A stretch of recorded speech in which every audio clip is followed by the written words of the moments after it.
Yes. Hello students. We are continue with our chapter friction, right? अब यहाँ पर types of frictions की बात होगी आज, राइट? वो हमने पहले एक दो उनके फैक्टर्स के बारे में बात की थी। आज हम कि ये जो टाइप्स हैं ये किस किस टाइप्स के होते हैं, हम नॉर्मल से स्टार्ट करते हैं। So we have a normal reaction force. ये नॉर्मल रिएक्शन फोर्स क्या होता है, right? So if we are talking about normal reaction force, force applied that is exactly perpendicular to the surface. Actually this is called the particular normal reaction जो force applied हो रहा है. Force applied that is exactly perpendicular to the surface in contact is called normal reaction force. It is increase the frictional force. मतलब जो particular 90 degree पे perpendicular जा रहा है वो हमारा normal reaction force है.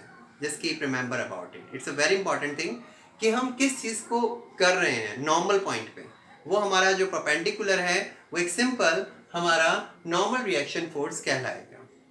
अगर हम बात करें स्टैटिक्स और काइनेटिक फ्रिक्शन की, so what is this we are going to tell you. अब पर्टिकुलर कोई भी चीज़ रखी गई है तो एक फोर्स तो उस पर एग्जैक्टली हर टाइम लग रहा है, this is called gravitational force, right?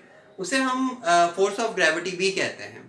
तो स्टैटिक फोर्स में friction due to the body at rest with the surface is called as static force.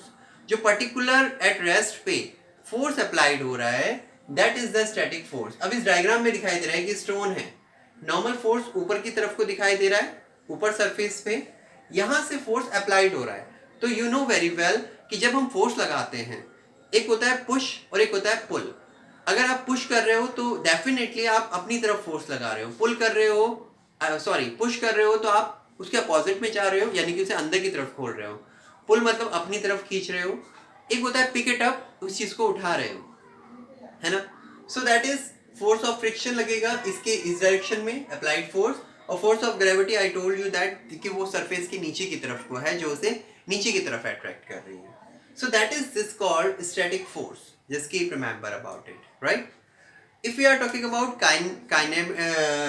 Kinetic friction, kinetic का मतलब आप जानते ही हो, जैसे kinetic force I mean kinetic energy और एक पोटेंशियल एनर्जी होती है। पोटेंशियल एनर्जी मतलब कोई चीज़ रुकी हुई है, काइनेटिक एनर्जी मतलब जो चीज़ चल रही है, जो चीज़ रनिंग कंडीशन में है, जो चीज़ मोशन में है, that is we can say that it is in kinetic friction, right?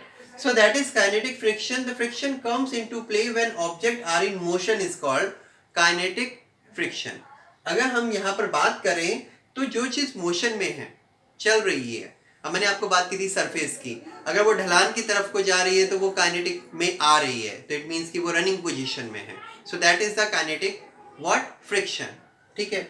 अगर आपने ये भी देखा होगा कि पर्टिकुलर आपने फोर्स से ऊपर की तरफ को कोई चीज़ फेंकी और वहां पर ढलान बैठी हुई है तो डेफिनेटली ऊपर से नीचे भी आएगी due to the friction, right? They are of two types, sliding और रोलिंग फ्रिक्शन।